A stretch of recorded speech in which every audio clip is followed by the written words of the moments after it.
Public domain comic book theater!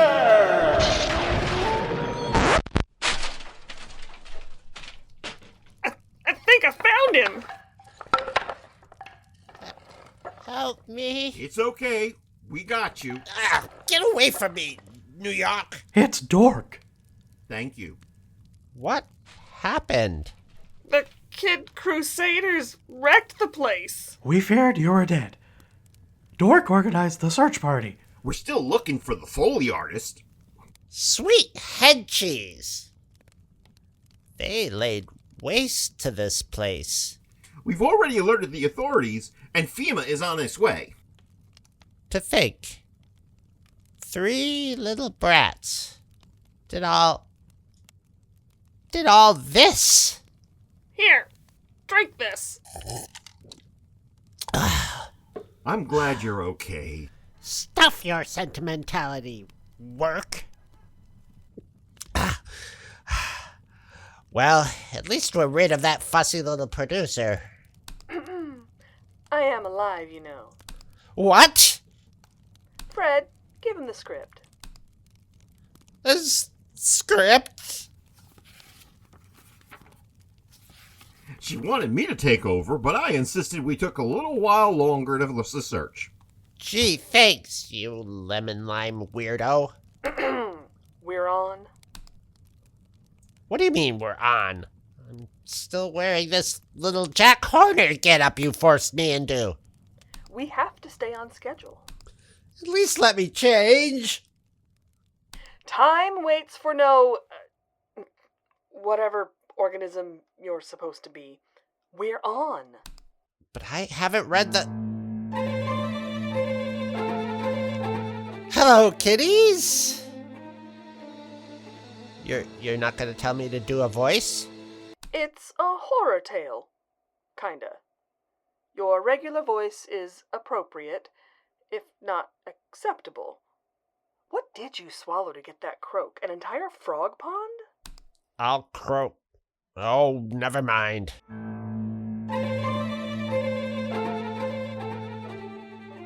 Hello, kitties! It's your old friend, the horror host. Thought you got rid of me, didn't you? Well, there! With another terrifying tale to soil your shorts. Just don't bring those shorts to me when you do. This time, we're going up to a northern climb for a scenario of snowy sinisterness as we meet the Phantom Snow Queen. It was the night before the opening of the annual winter carnival at Snowtop Lodge, New Hampshire. It was a pretty night, clear and cutting cold. Yet as Irma Monroe trudged up the steep approach to the top of the ski jump, she was filled with a fearful foreboding. To her, the night seemed too still. The air charged with some mysteriously chilling force. The full moon seemed like a menacing thing, spotlighting unknown terror and dread.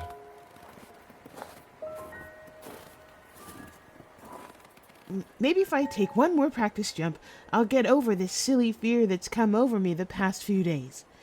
Maybe I'm beginning to believe Ray's publicity about the Torchlight Death Leap. Hey,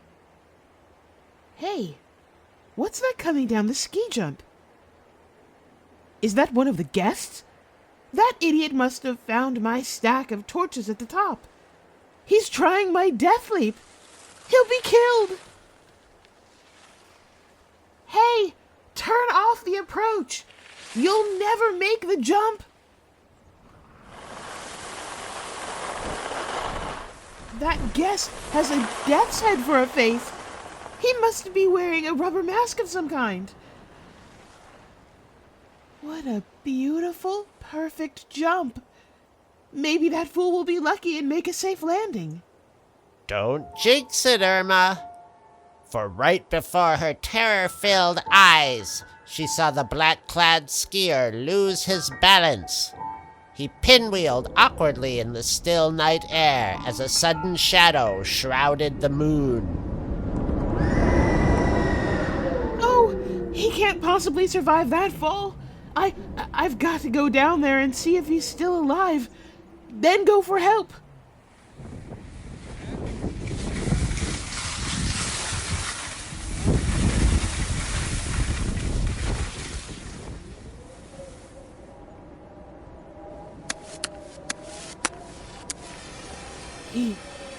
He's gone.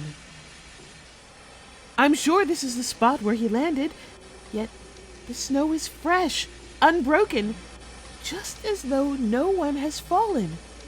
But I saw it happen. He couldn't have skied down this slope without leaving tracks. I must have been imagining it. But the torches I found at the scene were real. I'll have to tell Ray that I can't go through with the torchlight death leap. This thing that must have happened tonight must have been a final omen warning that I'll be killed if I continue to do dangerous stuff. We all know about omens and portents, don't we, kiddies? Surely, Ray will be thoroughly reasonable and cancel the... But why do you want to cancel the jump, Irma? Oops. What happened out there tonight? I can't give you any sensible reason, Ray. Please don't question me anymore. Later that night, as Irma tosses and turns, and tosses some more, lost in a sleepless night. I can't stand this, especially after what happened tonight. Maybe I am losing my mind.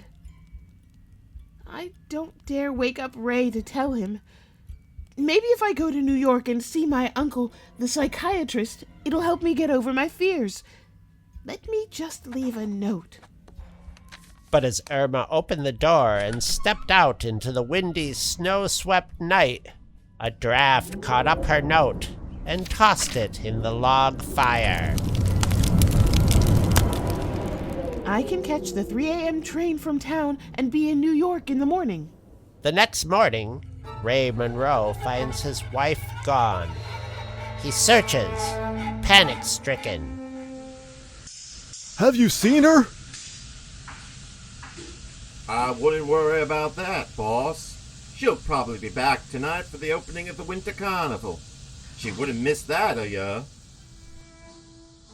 All day, guests poured into the snow-top lodge, attracted by the vast publicity given to Irma's torchlight death leap. But that night... Irma still isn't here. I'll have to announce that the death leap's been canceled. That's Emma Monroe up at the top of the run now. It's Irma, all right. She must have got back at the last minute and gone straight to the top of the run. I knew she couldn't really lose her nerve. The huge carnival crowd watched in breathless awe as the torchlit figure in white swooped down at breakneck speed toward the jump. Atta girl, honey! You're terrific! For a moment, I thought she wasn't going to make it. Maybe Irma's right and this night jump is too dangerous. I won't let her take it again. Ray fights his way through the crowd. Irma, come back here! I want to talk to you! Can't she hear me? Come back! Irma! Where are you going? There you are. Irma, where are you going? She's probably embarrassed about running out on me last night. She'll come back to the lodge when she calms down. I wouldn't bet on that, Ray. Hours go by, and Irma doesn't return. Poor Ray. He's so worried about Irma. There's something strange about this. You think? Where is she? What's wrong? What's happened to her? Mr. Monroe, I've just come from cleaning off the ski run, and they're not there. What's not there? Went to smooth out the tracks. You know, like you tell me you do after anyone uses the run. but there were no ski tracks. Not one mark in the snow, as if nobody had come down the slope. Nonsense, Joe. That's impossible. Either somebody's playing a trick on you, cleaning off the slope before you got there, or your eyes are going bad. I tell you, nobody was there before me, and there weren't any ski tracks. Ray may have left off Joe's story, but that night he didn't sleep a wink. Irma's still not back. But she might show up at the last minute again in time for her jump. If she does, this time I won't let her get away from me. That night, just as Ray is about to again announce the cancellation of Irma's Torchlight Death Leap.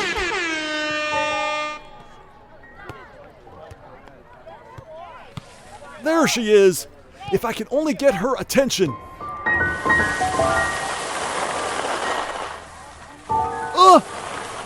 That's a death's head inside Irma's cowl! I must be seeing things! I'll make sure I get to her before she can get away. Hey! She's falling! Something's gone wrong! Joe! Is she still alive? Yeah, but unconscious and badly hurt. That was a terrible fall she took. All we could do is make her comfortable until the ambulance gets here from town. Doc, when we get inside, leave her alone with me. If I talk to her, it will break through and help her regain consciousness. You real confident about that, Ray? Irma, try to hear me. It's Ray. Wake up. Tell me you're going to be all right. A little while later... It's no use. She doesn't respond. Let me take another look at her. She's gone. How could she disappear like that without us seeing her? I just turned my back and now she's gone. Say, that white card wasn't there on her pillow before. Give me that. It's from Mercy Hospital. Fall from hotel elevator shaft. Severe head and spinal injuries. Patient was brought here in a coma. She's been like that for 24 hours. I have to call the hospital. This is ridiculous, Ray. We saw her jump last night. Ray explains the situation to the hospital. What? You've witnessed the whole story. You want to go through it again? Who do you think I am, a comic writer? I'm quite sure there's no mistake, sir. We do have a patient answering your description who was injured as you describe. I see. Thank you. But we carried Emma here just a short while ago. I don't care what you say or think. I'm going to New York. Irma needs me. As his train roared through the bleak night, Ray pondered the weird and bizarre happenings that had occurred to him and his wife over the last 48 hours. He could find no logical explanation for them. Finally, he reached Mercy Hospital.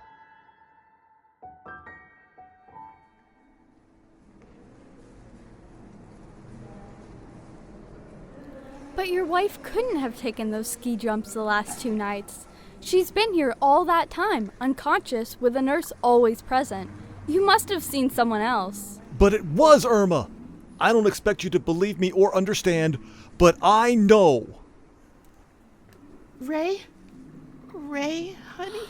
My goodness! Irma! I knew you'd come. How did you like those jumps I made, darling? I didn't disappoint you after all, did I? Why, it's a miracle. It's almost as if she's 100% improved. What is he talking about, Ray? What did I just say? I don't remember now. It doesn't matter. Forget it and go to sleep.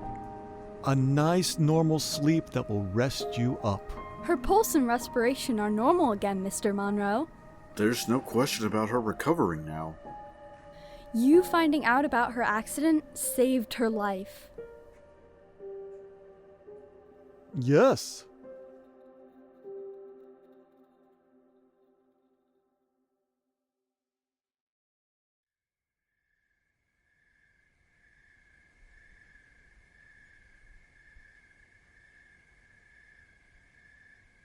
Wait. That's it? That's it?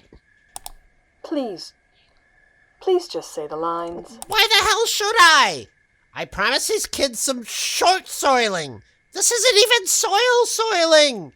And you end with some sticky sweet love transcends death happy crappy? Listeners have expressed a desire for more family-oriented fare.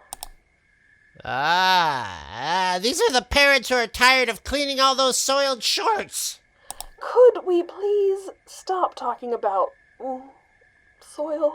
You can talk about whatever you want. I'm out of here.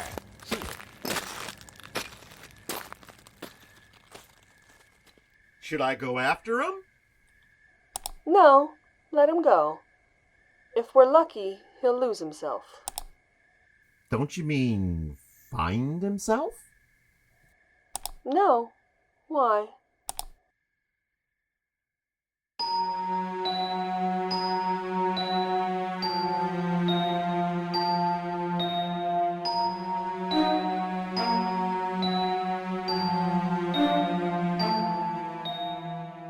You've been listening to The Phantom Snow Queen, adapted by Thomas DJ and performed by the Akadakaganagon Theatre Works. Produced by Thomas DJ, Chris Honeywell, and Nicole Tomte. Sound design by Chris Honeywell. Music by Magnetic Trailer and the Cyberwave Orchestra of Pixabay. Additional music by Chris Honeywell. Nicole Tomte was Gary, producer and festival goer. Chris Tyler was Fred. Chris Honeywell was horror host. Thomas DJ was dork and chef. Sarah Palmero was Irma. Tim Price was Ray. Luke Giaconetti was Sympathetic Guy. Eugene R. Hendricks was Joe the Groundsman. Charlie Niemeyer was Doctor. Kira Hendricks was Hospital Reception and Nurse. David Ellis was Surgeon. This audio play was based on the story with art by Maurice Gerworth and George Appel, featured in the Ace Magazine's comic Baffling Mysteries No. 5 and is in the public domain. If you enjoyed this story, it and many other comic books in the public domain are available at digitalcomicmuseum.com. Please visit and support them. Please contact us at 8twinfo@gmail.com and join the conversation in the 8TW Discord. You can find the invite at 8twtheater.blogspot.com, as well as news on upcoming and current projects. Until next time, good night.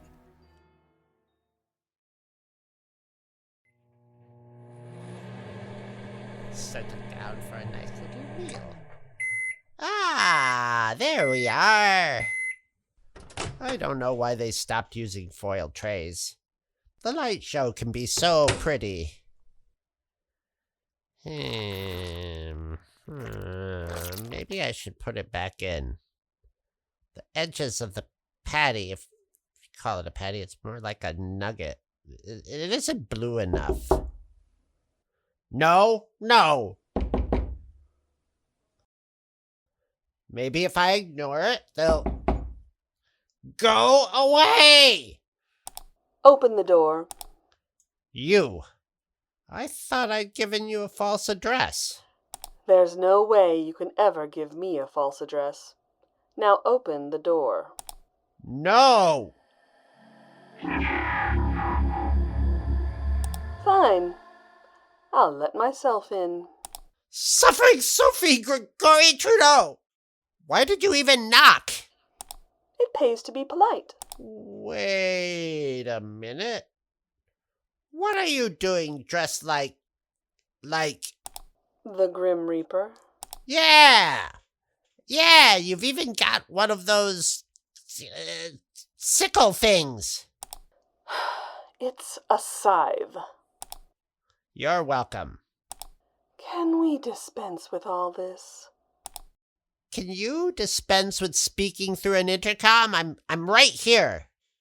This is the conception you gave me, for I am deaf. It's time to pay up. Leaping Lauren Borden! Is this to be continued?